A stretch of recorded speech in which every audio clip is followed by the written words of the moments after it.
Assalamualaikum warahmatullahi wabarakatuh. Nama saya Nisa Fitriana, mahasiswa Universitas Yarsi, Prodi Akuntansi semester 3. Di video kali ini, saya akan melakukan uji coba multikolonialitas dan uji heterokedastisitas.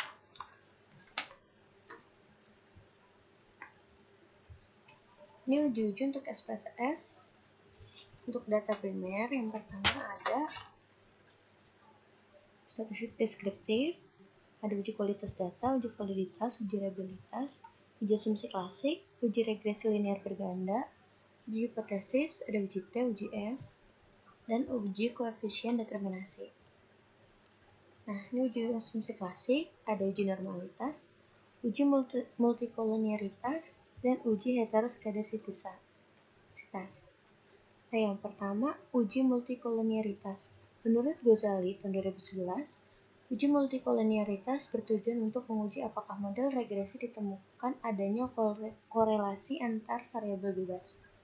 Model regresi yang baik seharusnya tidak terjadi korelasi di antara variabel independen. Salah satu cara untuk mendeteksi ada tidaknya multikolonialitas di dalam model regresi dapat dilihat dari nilai tolerance dan lawannya variance inflation factor atau VIF.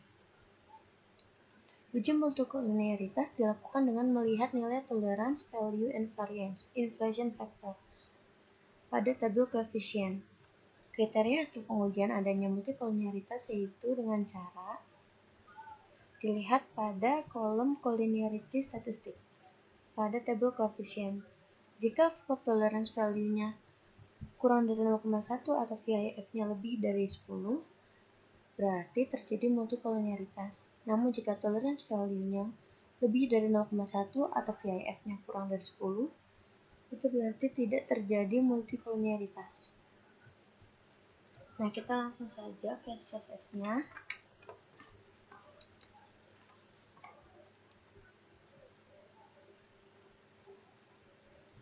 Nah, kita langsung uji coba multikolonialitasnya. Ini di SPSS sudah ada data untuk pertemuan 6 kemarin, sudah saya save. Yang pertama kita klik Analyze, Regression, lalu Regression, lalu Linear. Nah, di sini prestasi praktikumnya kita masukin ke dependent, sedangkan kemandirian belajar ke independen, sama motivasi berprestasi. Nah, di statistiknya jangan lupa kita checklist yang collinearity diagnostic sama covariance matrix. Lalu kita klik continue, lalu oke. Nah, ini udah keluar outputnya. Nah, di sini kita lihat di koefisien, di collinearity statistik ada tolerance dan VIF.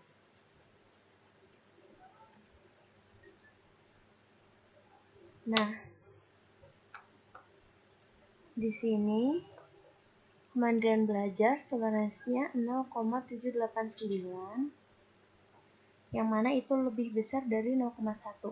Nah, untuk yang VIF-nya 1,268, yang berarti lebih kecil dari 10, maka untuk varians kemandirian belajar ini tidak terjadi multiple.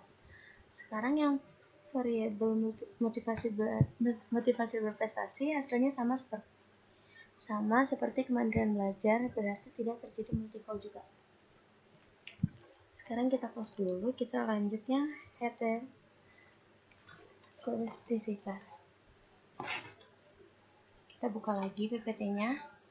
Di sini uji heteroskedastisitas menurut Ghazali tahun 2018. Uji heteroskedastisitas ini bertujuan untuk menguji apakah dalam model regresi terjadi ketidaksamaan varians dari residual satu pengamatan ke pengamatan yang lain. Model regresi yang baik adalah yang homoskedastisitas atau tidak terjadi heteroskedastisitas. Pada umumnya, model regresi yang baik yaitu model regresi yang terbebas dari masalah heterokedastisitas. Untuk menguji asumsi heterokedastisitas dapat menggunakan grafik scatter plot.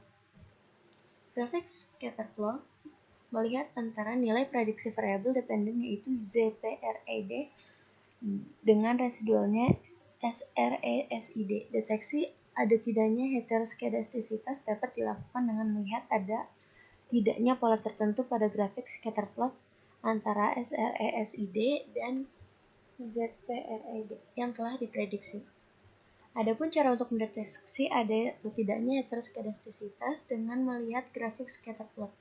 Dasar analisisnya adalah jika pola tertentu seperti titik-titik yang ada membentuk pola tertentu yang teratur, bergelombang, melebar, kemudian menyempit, maka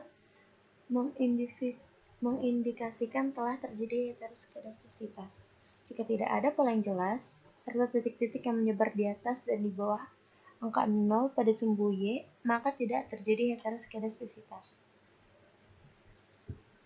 Lalu ada juga uji heteroskedastisitas dengan uji Glester.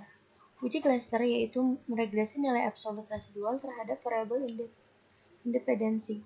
Jika variabel independen signifikan secara statistik mempengaruhi variabel dependen, maka ada indikasi terjadi heteroskedastisitas.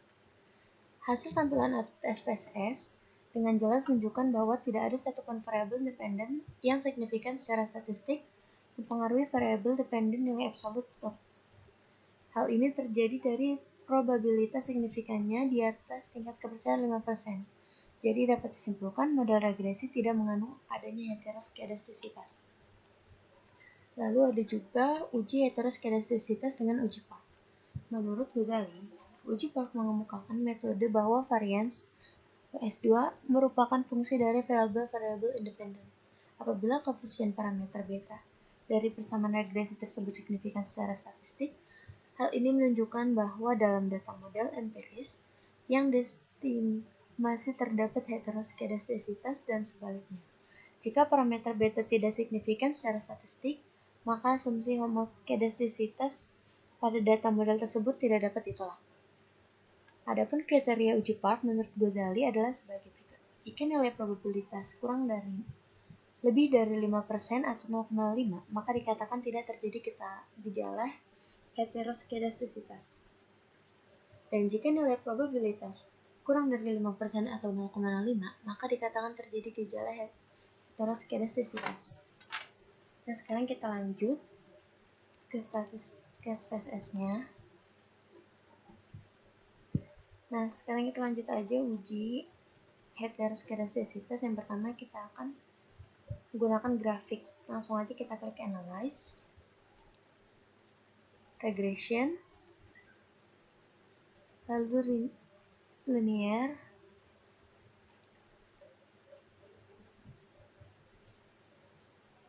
nah untuk dependen dan independennya masih sama. Plots-nya yang di Y kita pilih SRESID, dan untuk yang di X kita pilih ZPRED. Lalu klik Continue, lalu OK. Nah, ini udah keluar outputnya. Pada grafik ini tadi dijelaskan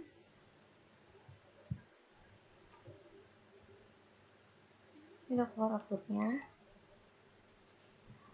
Tadi dijelaskan di PPT, jika ada pola tertentu seperti titik-titik yang ada membentuk pola tertentu yang teratur, maka mengindikasikan telah terjadi heteroskedastisitas.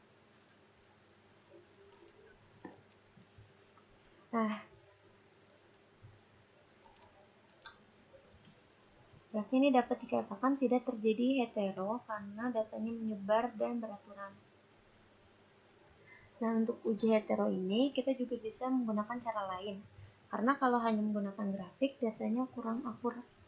Untuk akuratnya kita bisa menggunakan nilai. Nah, di sini ada cara lain, yaitu adalah uji statistik, yaitu menggunakan uji Glatzer. Kita langsung aja uji Glatzernya.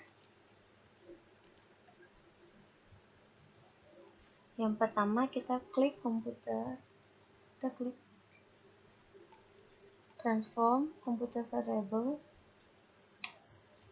lalu di target variabelnya ini kita masukin abs underscore res 1, lalu function groupnya click all. Nah, untuk function and special variablesnya kita klik abs. Nah, di numeric expressionnya ini kita ketik abs underscore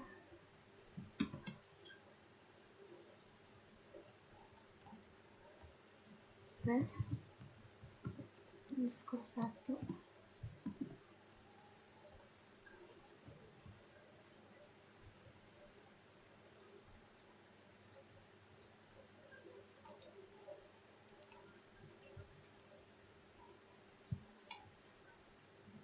Lalu klik OK.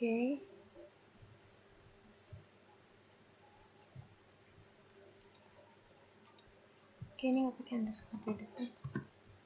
Kita klik OK. Nah, ini di sini datanya udah execute. Lalu kita lihat di data view. Nah, ini udah masuk abs satunya. Desimalnya kita ganti dulu jadi 5.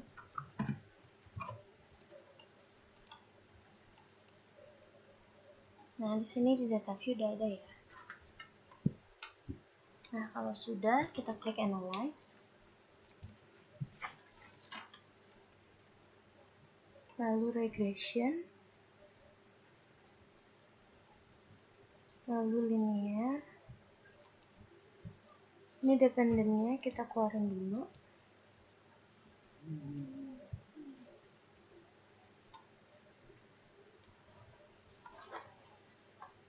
Kita ubah jadi abs res 1. Nah, statistik dan plotnya masih sama. Lalu klik OK. Nah, ini udah keluar outputnya. Kita lihat pada tabel koefisiennya harus di atas 5% atau 0,05.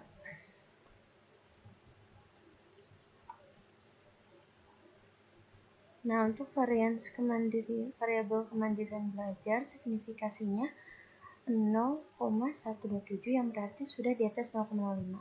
Berarti tidak terjadi hetero. Dan untuk variabel motivasi berprestasi, nilai signifikasinya 0,020. Sudah di atas 0,05 juga, yang berarti juga tidak terjadi hetero. Pada uji coba menggunakan nilai ini dapat dikatakan akurat dibandingkan grafik, karena dari uji Glatzer ini kita bisa lihat datanya ini secara statistik untuk lebih yakin lagi dalam mengambil keputusan. Untuk uji coba selanjutnya yaitu uji PAR. Langkah yang pertama, ambil itu kita ke variable view. Nah, di sini measure-nya kita ganti jadi scale. Dan juga type-nya itu numerik semua. Karena kalau string itu datanya nggak bisa diolah. Sekarang kita langsung aja ke transform. Compute variable. Ini kita tulis price underscore 2. Lalu function groupnya all. Dan function special variablesnya kita klik abs.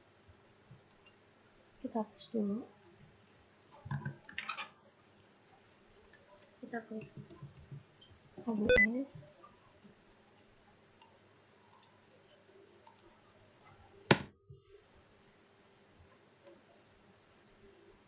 Lalu underscore 1 dikali res underscore 1. Lalu OK. Nah, di sini datanya udah ke execute. Kita tutup dulu. Nah, selanjutnya kita buka lagi analyze transform compute variable-nya. Nah, di sini kita tulis ln underscore plus 2. Ininya function groupnya masih all, lalu function special variablesnya kita cari ln. Kita hapus dulu. Nah, sini tulis ln res underscore 2. Udah klik OK. Nah, ini datanya juga udah ke execute. Kita lihat dulu di data view. Nah, ini udah masuk datanya res2 dan ln res2. Nah, kalau udah begini, kita langsung aja uji coba partnya. Kita klik analyze, lalu regression, linear. Nah, dependentnya ini kita klik ln res2, kita ke statistik, tadi ininya di uncheck, lalu continue. Nah, lalu klik OK. Ini outputnya udah keluar. Kita lihatnya sama pada tabel koefisien. Nah, di sini nilai signifikasinya pada variabel kemandirian belajar 0,260, yang mana lebih besar dari 0,5, maka tidak terjadi gejala heterodisitas. Untuk variabel motivasi berprestasinya nilai signifikasinya 0,66, yang berarti di atas 0,05, maka tidak terjadi heterokedastisitas. Nah, sekian video dari saya, kurang lebihnya mohon maaf. Wassalamualaikum warahmatullahi wabarakatuh.